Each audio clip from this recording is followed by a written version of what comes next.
is up, Instagrammers? Here we are. It's morning. We're here with these gals, and if you haven't been following along, we are in the middle of a move. I have a cold. I'm tired. I'm sore.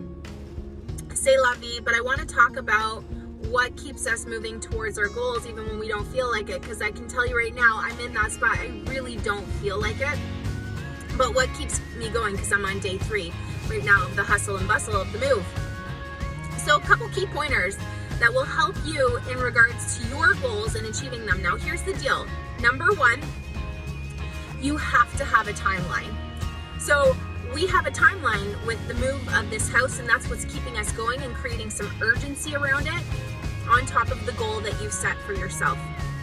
Now on top of that, you want to shut all the back doors. You have to do it. You have to create that decision that this is getting done. You've wrote it on paper. You've signed the contract, whatever that is. But here's the deal. You can't only shut doors and create a timeline yourself. The key factor that's really going to drive that result is having accountability partners. Because if I was to simply sign a contract that is paper for myself that's going to sit in the office for this house and this move and set a timeline, at the end of the day, in the back of my mind, I know, well, if it doesn't really happen, it's not really going to be that big of a deal, right?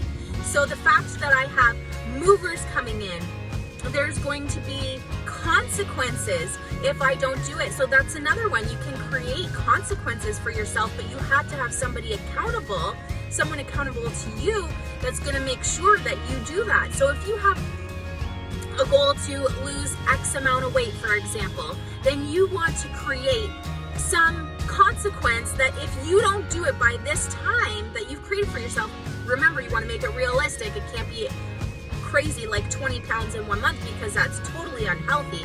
But for example, let's say you want to lose 5 pounds in 1 month or 10 pounds in 1 month. I would max at the 10. Let's say that's your goal. Then from there, what's your consequence if you don't do it?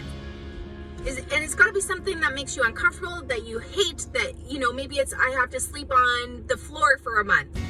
Maybe it's I have to pay someone I don't like $100.